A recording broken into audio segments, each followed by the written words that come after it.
Hello friends, I welcome you all in my YouTube channel. आज इस video में हम MPC 003 का ब्लॉक 3 का यूनिट 2 स्टार्ट करेंगे। हमने इस ब्लॉक 3 में यूनिट 1 में गॉर्डन ऑलपोर्ट की जो पर्सनैलिटी थ्योरी है उसको काफ़ी डिटेल में पढ़ा था, जो कि लेक्सिकल अप्रोच है। हम इसमें जो सेकेंड यूनिट है इसमें रेमंड कैटल की ट्रेड थ्योरी और पर्सनैलिटी के बारे में पढ़ेंगे। हमने इसके बारे में थोड़ा सा, आपको याद होगा, हमने ब्लॉक 1 में भी कुछ पढ़ा था ऑलपोर्ट के बारे में भी, और जो 16 PF हमने थ्योरी की थी कैटल की, हमने उसके बारे में भी काफ़ी पढ़ा था। इन्होंने जो है ट्रेड्स के ऊपर काफ़ी फोकस किया है। अब डिटेल में हम जो है इस चैप्टर में पढ़ेंगे, तो इसको स्टार्ट करते हैं। कैटल की जो ट्रेड थ्योरी है वो क्या है? उन्होंने जो है जो कैटल हैं उन्होंने ट्रेड्स के ऊपर बहुत ज़्यादा फोकस की है, और ट्रेड जो उन्होंने क्या कहे हैं, अलग अलग तरह के ट्रेड्स उन्होंने आइडेंटिफाई किए हैं। जैसे कि आपको याद होगा हमने 16 PF की भी बात की थी। तो इसको अब स्टार्ट करते हैं कि कैटल थॉट यहाँ से जो फर्स्ट स्टेप है इसका, वो तो जब फर्स्ट पैराग्राफ है अबाउट ऑल अबाउट इसकी जो बायोग्राफी के बारे में है, तो यहाँ से इसको स्टार्ट करते हैं कि for Cattell personality was that which permitted a prediction of what a person will do in a given situation.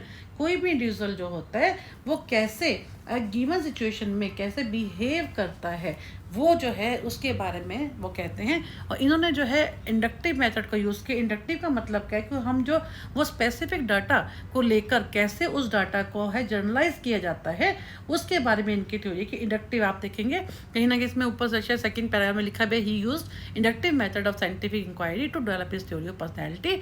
That is, he gathered large amount of data and used factor analysis on the data looking for the cluster। उन्होंने data लेकर फिर उसको जो है different जो है clusters के ऊपर उसको जो है जर्नलाइज किया था डिफरेंट पॉपुलेशन के ऊपर। तो इन्होंने क्या कहा है कि जो पर्सन जो है एक गिवन सिचुएशन में कैसे कोई भी पर्सन जो है एक्ट करता है, वो उसको हम कैसे उसकी पर्सनैलिटी के बेस पर हम कह सकते हैं कि कोई भी जो है इंडिविजुअल है वो गिवन सिचुएशन में कैसे जो है बिहेव करेगा। तो the underlying basic factors of person personality was term by him, उन्होंने क्या है सोर्स ट्रेट, इसको उन्होंने क्या कहा था, सोर्स ट्रेट होते हैं। सोर्स ट्रेट क्या होते हैं? हमारे जो इनर होते हैं, बेसिक ट्रेट्स होते हैं, उसको उन्होंने क्या कहा था, सोर्स ट्रेट होते हैं। He use factor analysis and found common clusters of the source surface trait. Surface trait कौन से होते हैं? जो कि विजिबल होते हैं। इन्होंने जो है एक बात की थी सोर्स ट्रेट्स की, एक कही थी सरफेस की। सोर्स कौन से होते हैं? जो कि इनर होते हैं, जो हमारे को नहीं दिखते, और सरफेस क्या होते हैं? जो कि विजिबल होते हैं। This clusters were termed by Kettle as source state. He gathered data about the individual from the life code, etc. Took all self-reports and used the questionnaire data and used tests and obtained test results, which all put together with source state. इन्होंने simple लिखा है कि gave the personality of an individual, कि source state जो होते हैं उनके base के ऊपर उन्होंने, आपको याद होगा इन्होंने जब हमने इसको ब्लॉक 1 में भी पढ़ा था तो उन्होंने 16 PF भी दी थी। 16 PF जो इनकी थ्योरी बहुत ही इंपॉर्टेंट है, वो उन्हीं की जो आपके 16 जो सोर्स स्टेट है उसी के ऊपर ही बेस्ड है, जिसमें उन्होंने क्या कहा था कि कैटल ने has identified 35 primary traits of which 23 characterise normal traits and 12 क्या होते हैं एबनॉर्मल। उन्होंने क्या कहा कि टोटल 35 जो है बेसिकली जो है 35 जो है प्राइमरी ट्रेड्स होते हैं, जो कि उनमें से जो 23 हैं वो तो नॉर्मल लोगों के लिए होते हैं, और 12 कौन से हैं जो एबनॉर्मल लोगों के लिए होते हैं। एंड उन्होंने कहा कि he developed scale called 16 PF, जो हमने ऑलरेडी ब्लॉक 1 में काफ़ी उसके बारे में पढ़ा था, which were design to assess the 16 different source state. जो हम 16 PF का मतलब क्या था, जो पर्सनैलिटी फैक्टर जो होते हैं 16, उसमें जिसमें हमने सोर्स स्टेट्स की बात की, जो कि हमारे इनर होते हैं, जो हमें दिखते नहीं हैं, लेकिन जिसके बेस के ऊपर हम कह सकते हैं कि इसकी पर्सनैलिटी इस टाइप की है। तो Cattell said that humans are innately driven by urge. Urge क्या होते हैं? अर्ज उन्होंने क्या कहा था, ऐसे कोई इनर हमारे मोटिव्स होते हैं जो जिससे हम आगे जो है कोई भी काम करते हैं, which means goals which were created because of hunger, curiosity, anger, fear और other basic motivation which are found in both humans and primate. इन्होंने क्या कहा था कि ये अर्ज ऐसी चीज़ होती है जो हमें मोटिवेट करती है। जब हमें भूख लगती है, हमें गुस्सा आता है, मतलब कि हर चीज़ में हम कैसे एक्ट करते हैं, हमें उस चीज़ के लिए मोटिवेट करती है। उसका मेन कारण क्या होता है? वो जो है गोल्स होता है। गोल्स क्या होते हैं? जो कि हमारे अर्ज होते हैं, गोल्स के पीछे का कारण। अब उन्होंने कहा कि cattle distribute 2 type of intelligence. उन्होंने 2, ये बहुत ही इंपॉर्टेंट है, फ्लूइड इंटेलिजेंस एंड क्रिस्टलाइज। कई बार ये 3 नंबर में भी आ जाता है, या जो है 5 नंबर में भी आ जाता है, कि जो कैटल ने कहा था, क्या कहा था कि 2 तरह की इंटेलिजेंस होती है, एक तो फ्लूइड, एक होता है क्रिस्टलाइज। फ्लूइड कौन सी होती है? जो जिसके बेस पे हम नई जो है अपनी नई चीज़ों के बारे में सीखते हैं और ज़्यादा लर्न करते हैं प्रीवियस नॉलेज के बेस के ऊपर।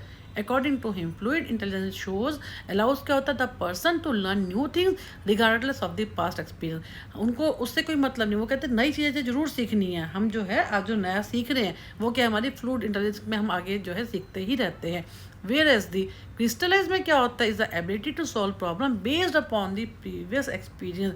इसमें क्या होता है क्रिस्टलाइज में हम कुछ भी नया नहीं सीखते, बल्कि जो है कुछ भी सॉल्व करने के लिए हम प्रीवियस नॉलेज को ही यूज़ करते हैं, प्रीवियस एक्सपीरियंस को ही यूज़ करते हैं। ये क्या होता है हमारा crystallise intelligence. Cattell believe that intelligence was primarily and inherited trait. वो क्या कह देते हैं कि जब हमारी इंटेलिजेंस होती है सभी में जो होती है वो हमारा बायोलॉजिकल होता है, वो इनहेरिटेड होता है, जिसमें हमने क्या कहा था यानी क्रिस्टलाइज्ड के बारे में बात की इन्होंने, जो कि ऑलरेडी होता है हमारे सबके अंदर। अब उन्होंने कहा Cattell was of the view that personality has to be considered in terms of not only trait but also various other variables including attitude. इन्होंने एटीट्यूड को भी बहुत इंपॉर्टेंस दी। उन्होंने एटीट्यूड को क्या कहा है कि हमारी जो है ऐसी चीज़ जो हमारे एक्शन में दिखती है। Cattell defined attitude as a desire to act in a specific way in response to है स्पेसिफिक सिचुएशन। हम किसी भी स्पेसिफिक सिचुएशन में कैसे एक्ट करते हैं वो दिखता है हमारे उसमें, हम कैसे हम उसमें एक्ट करते हैं स्पेसिफिक वे में एक पर्टिकुलर एक स्पेसिफिक सिचुएशन के साथ, वो हमारा क्या होता है वो उससे हमें मालूम होता है कि एटीट्यूड है हमारा।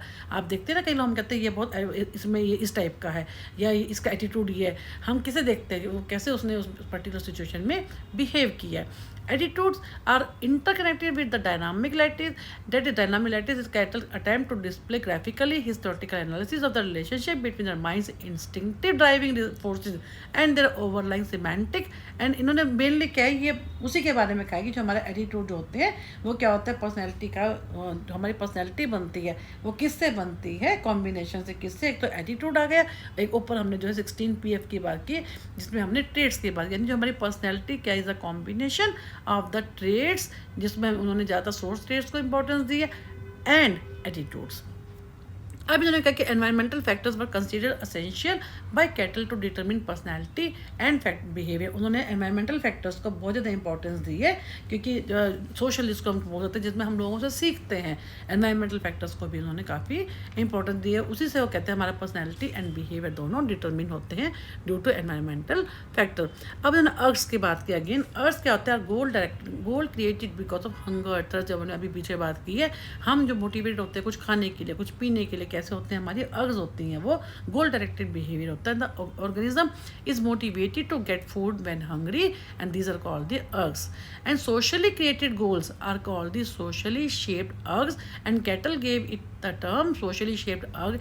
इसका मतलब क्या है कि हमारी जो अर्ग्स होती हैं ये हमारी कैसे पूरी होती हैं? Due to SEM। SEM क्या होता है? Socially shaped अर्गिक।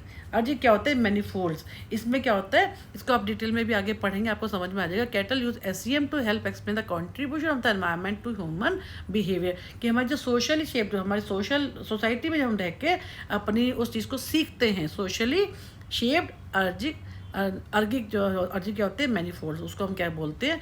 SEM। And SEM are socially acquired होती है ये एंड कैन सेटिस्फाई जो हमने अर्ग्स की बात की है, हंगर को, थर्स्ट को, इनको पूरी करने में जो होती है हेल्प करती है। सोसाइटी के जब कॉन्टैक्ट में आते हैं, एनवायरनमेंट के कॉन्टैक्ट में आते हैं, तो कैसे हम अपनी इन सब चीज़ों को पूरा करते हैं। Because SEM are socially acquired, ये सोशली एक्वायर्ड होती है, तो क्या होता है? They vary number and type by culture. हर कल्चर में ये अलग अलग होती है। हम अपनी कल्चर में कैसे सीखते हैं वो उस पर डिपेंड करती है हम किस कल्चर में हैं। नॉर्थ का कल्चर डिफरेंट होगा, साउथ का डिफरेंट होगा, तो उन्होंने ये कही जो हमारी अर्ग्स होती हैं उनको हम सेटिस्फाई करने के लिए SEM जो कि सोशली शेप्ड होती है, सोशली एक्वायर्ड होती है, उसकी हेल्प से करते हैं। M का मतलब मैनीफोल्ड्स। तो SEM get the energy from ergs. जो SEM को क्योंकि वो क्या करती है? गेट द एनर्जी फ्रॉम, क्योंकि अर्ग्स को सेटिस्फाई कौन करता है? SEM। तो humans are innately driven by ergs which are goals created by curiosity, anger, hunger, fear. जब हम अब तक पढ़ते आए हैं कि ये जो है हमारा जो है अर्ग्स जो होती हैं इस टाइप की होती है जो कि हमारा गोल डायरेक्टेड होती हैं और इस टाइप से मोटिवेटेड होते हैं उस चीज़ को सेटिस्फाई करने के लिए। Through research cattle list of, अब जो कैटल ने कई सारी लिस्ट दी है इनके अर्ग्स की, जैसे उन्होंने नाम दे रखे फूड सीकिंग, मेटिंग, इन सब के बारे में, ये हमारी सारी क्या होती है? अर्ग्स होती हैं। And some of the major socially shaped urging model are profession. अब ये सब क्या है जो हमने SEM की बात की, उन्होंने कहा ये कौन से प्रोफेशन है? फैमिली है, होम है, स्पाउस है, रिलीजन, ये सब जो होता है टुगेदर विद एटीट्यूड ये मिलकर जो है हमारे अर्ग्स को सेटिस्फाई करते हैं। And according to Cattell, if you can systematically identify their attitudes, इन्होंने एटीट्यूड्स को बहुत इंपॉर्टेंस दी है, अर्ग्स एंड SCM। अर्ग्स को जो हमने अभी ऊपर बात की है, गोल्ड जो गोल्ड से होती है, ओरिएंटेड होती है, गोल क्रिएटेड होती हैं, एंड SCM जो उसको पूरा करती हैं। तो उन्होंने कहा है कि ये सब मिला के you should then be able to reliably predict future behaviour. हम किसी के, हमारे को एटीट्यूड मालूम हो जाए। एटीट्यूड क्या होता है, हम किसी स्पेसिफिक सिचुएशन में कैसे एक्ट करेंगे, वो हमारा एटीट्यूड है। अर्ग्स जो कि हमारे क्या होता है, गोल क्रिएटेड, जैसे सेक्स है, जो है हंगर है, थर्स्ट है। और जो क्या कहते हैं हमारा SCM क्या होता है, सोशली शेप, जिसको हम अपनी कल्चर से सीखते हैं। इन सब के बेस पे हम किसी के पर्सनैलिटी के बारे में बता सकते हैं कि वो जो है इस टाइप का है। अब क्या, Cattell trait theory of personality attempts to explain the interaction between genetic and personality. उन्होंने दोनों को ही इंपॉर्टेंस दी है, जो है जेनेटिक्स को भी दी है और एनवायरनमेंट को दी है। उन्होंने कहा, अब तक हम बात करते हैं एनवायरनमेंट की, अब उन्होंने कहा कि between genetic and personality system and the socio culture value. Again वही चीज़ आ गई, जेनेटिक फैक्टर को भी और सोसाइटी को भी, एनवायरनमेंट फैक्टर को भी, क्या है, दोनों ही मिलकर जो है, दोनों का जब आपस में इंटरेक्शन होता है तो हमारी जो पर्सनैलिटी बनती है। With in with the organism is functioning, उन्होंने कल्चर के बारे में कहा है। It delves deep into the complicated transaction between the personality system and the more inclusive socio-cultural matrix of the functioning। हम जिस कल्चर में रहते हैं उससे हम कैसे इंटरेक्ट करते हैं, उसके ऊपर कहने का मतलब क्या है, इन्होंने क्या कहा है, अर्ग्स हो जाएंगी, प्लस में एटीट्यूड हो जाएंगे, प्लस में SCM जो मैंने बात की, ये हमारी जो है पर्सनैलिटी बनाते हैं। और इसके जब हमारे को इन सब के बारे में पता होता है तो कैसे हमारी पर्सनैलिटी जो है हम उसके बारे में प्रेडिक्ट कर सकते हैं फ्यूचर के बारे में। सेकेंडली उन्होंने क्या कहा है कि जो पर्सनैलिटी बनती है वो हमारी हेरिडिटी, यानी हमारे बायोलॉजिकल फैक्टर से भी, जेनेटिक फैक्टर से भी, और हमारे जो कल्चरल फैक्टर जिसको हम जिस कल्चर में होते हैं वहाँ से एक्वायर करते हैं, उनके बेस के ऊपर हमारी जो है ये पर्सनैलिटी बनती है। तो उन्होंने पर्सनैलिटी में एनवायरनमेंट को भी और जेनेटिक फैक्टर्स को, दोनों को ही बहुत ज़्यादा इंपॉर्टेंस दी है। The theory should be able to indicate the ways in which genetic and environmental factor interact to influence behaviour. दोनों मिलकर कैसे इंटरेक्ट करते हैं हमारे बिहेवियर को। बिहेवियर क्या होता है, जो हम एक सिचुएशन में कैसे एक्ट करते हैं। ही believe that an appropriate theory of personality functioning and growth must be based on the systematic research method and precise measurement. इन्होंने उसकी स्टैटिस्टिक्स की बात की है कि कैसे हम इन सब के बेस के ऊपर पर्सनैलिटी को हम स्टडी कर सकते हैं। अब हम बात करेंगे फार्मूला फॉर पर्सनैलिटी। इन्होंने जो फार्मूला दिया, R is equal to function of SP, where R क्या होता है, हमारा रेस्पॉन्स, हमारा बिहेवियर एक पर्टिकुलर सिचुएशन के लिए। S हमारा क्या होता है, स्टिमुलस, या जो कि सिचुएशन है। P हमारी क्या है, पर्सनैलिटी, यानी जो हम किसी पर्टिकुलर सिचुएशन में हम कैसे एक्ट करेंगे, कैसे बिहेव करेंगे, जो हमारा रेस्पॉन्स होगा वो किस पे डिपेंड करता है, किसके ऊपर, जो हमारी सिचुएशन है और जो हमारी पर्सनैलिटी है, उन दोनों के ऊपर जो है पर्सनैलिटी हमारी क्या है, source states and surface state. तो वो कह रहे हैं where R refers to the nature of the person specific response, जो हमारा रेस्पॉन्स है। फंक्शन क्या है, F refers to the unspecified function of the, S refers to stimulus situation at a given, जो हमें एक सिचुएशन मिलती है हम उसमें कैसे रिस्पॉन्स करते हैं, रिएक्ट करते हैं। P क्या है, पर्सनैलिटी स्ट्रक्चर। तो वही आ जाएगा कि हमारा जो रेस्पॉन्स होगा वो किस पे डिपेंड करेगा, सिचुएशन पे एज वेल एज हमारी जो है पर्सनैलिटी पे। तो उन्होंने इसी के बारे में कहा है। अब है कैटेगरी ऑफ ट्रेट्स क्या होते हैं। उन्होंने, जैसे हमने अभी पहले बात की कि सरफेस स्टेट्स की बात की है एंड सोर्स स्टेट की बात की है। सरफेस स्टेट क्या होता है, बिहेवियरल कैरेक्टरिस्टिक, क्योंकि उन्होंने क्या कहा है कि that all seem to hang together. First observe characters of inability to concern। मैं आपको सिंपल वर्ड में बताती हूँ कि सरफेस स्टेट्स क्या होते हैं, जो कि हमारे क्या होते हैं, कंसिस्टेंट नहीं होते, जो कि चेंज भी होते रहते हैं, जो कि फिक्स नहीं होते, जो कि कंसिस्टेंट नहीं होते। For instance the observe characteristics of the inability to concentrate, indecisiveness, restlessness. मान लीजिए आज किसी को नींद नहीं आती, तो ये छोड़ना है कि उसको कल भी नींद नहीं आएगी। या कंसंट्रेशन, किसी को ऐसी वो किसी चीज़ में कंसंट्रेट नहीं कर पाता, तो उसके आज की प्रॉब्लम है, ये हो सकता है जो थोड़ा आगे जाके जो है वो ठीक हो जाए। तो ये हमारे क्या होते हैं, सरफेस स्टेट होते हैं। उन्होंने क्या कहा है कि मैं cluster together to form the surface state, जो है जो इन्होंने सिंपल एग्जांपल दे रखा है कि इस टाइप की जो जिनमें प्रॉब्लम होती है उन्होंने न्यूरोटिज्म का नाम दे दिया। Here the trait of neuroticism is observe by the cluster. इन सब चीज़ों के बारे में जो उन्होंने बताया कि वो कंसंट्रेट नहीं कर पा रहा है, इंडिसिसिवनेस है या रेस्टलेसनेस है। पर इन्होंने एक और भी चीज़ कही होगी यहाँ पर कि it does not derive from any single factor और element. Surface state do not have a unitary basis and are not consistent over time, जो कि कंसिस्टेंट नहीं होते, ना ही एक जैसे रहते हैं। ये क्या होता है, चेंज होते रहते हैं इंसान के। On the other hand source states क्या होते हैं, जो हमारे इसमें दिखते हैं, जो कि हमारे जो कि जो है फिक्स, ये जो है फिक्स होते हैं, हमारी पर्सनैलिटी में दिखते हैं।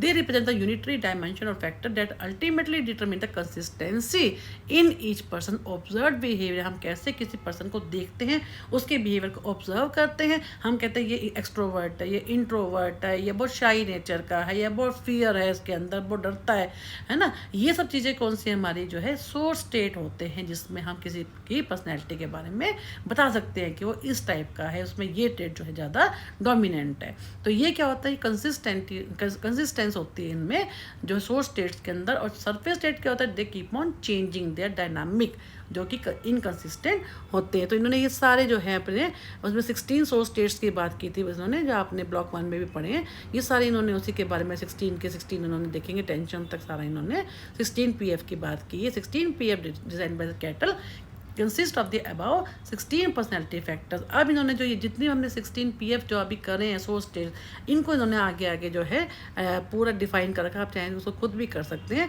कि वे जहाँ पे ए फैक्टर ए कौन सा, वार्म का मतलब कि इन्होंने पूरा डिटेल में लिखा है, केयरिंग है, सिंपैथी है, इन सब के जिसमें ये सब जो है ट्रेड्स होते हैं, डेट इज उसको हम क्या कहते हैं, वार्मथ है।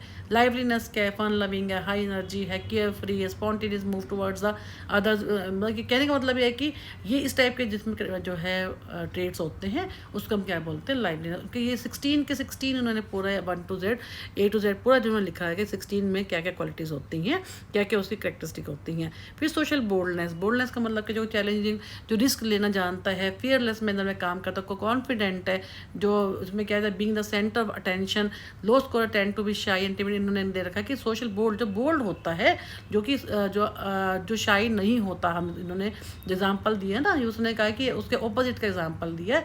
फिर है फोर्ट राइटनेस, उसमें क्या होता है, जो कि ओपन होता है, जेन्यून होता है सोशल सिचुएशन के अंदर, और सेल्फ रिलीविंग होता है, जो रिवीलिंग होता है, अपने बारे में सबके साथ शेयर करता है, तो उसके बारे में है। फिर एफिलिएटिव में क्या मतलब, क्या ग्रुप में है, कोऑपरेटिव का होता है, गुड फॉलोअर होता है।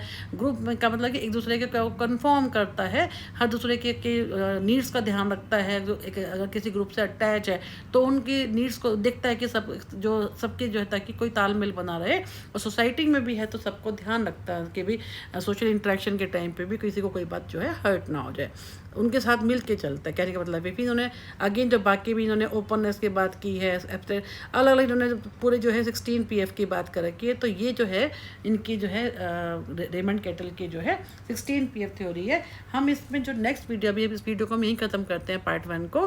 नेक्स्ट वीडियो में हम इसको रोल ऑफ हेरिडिटी से शुरू करेंगे। यहाँ पे हेरिडिटी की स्पेलिंग गलत है, इसको ठीक कर लीजिए। तो thank you for watching my YouTube channel. और मैं आप सबको थैंक यू करना चाहूँगी क्योंकि आप लोग बहुत अच्छे से मेरे चैनल को सब्सक्राइब एंड शेयर कर रहे हैं। ऐसा करने से मुझे भी मोटिवेशन मिल रहा है, आप कमेंट्स भी कर रहे हैं, तो मुझे अच्छा लगता है जब आप कुछ कमेंट में कुछ स्पेशल कुछ लिखते हैं। और कुछ आपने जैसे 1-2 लोगों ने मेरे को लिखा कि मैं पहले जो है उसकी 1-2 वीडियोस के उन्होंने स्पेशल कहा था कि मैं आपके एक पर्टिकुलर इस चीज़ के ऊपर वीडियो बना दूं, जैसे हेड मॉडल की बात की थी। तो मुझे मालूम होता है कि आप इसके वाला वीडियोस को देख रहे हैं, तो ठीक है, आपको कुछ भी ऐसा कुछ है जो आप चाहते हैं कि मैं उसके रिलेटेड वीडियो पहले बना दूँ, तो उसके लिए आप कमेंट बॉक्स में डाल दीजिए, तो मैं उसको देख कर और आपके लिए वो उस टाइप की वीडियो जो है पहले बना दूँगी। तो थैंक यू।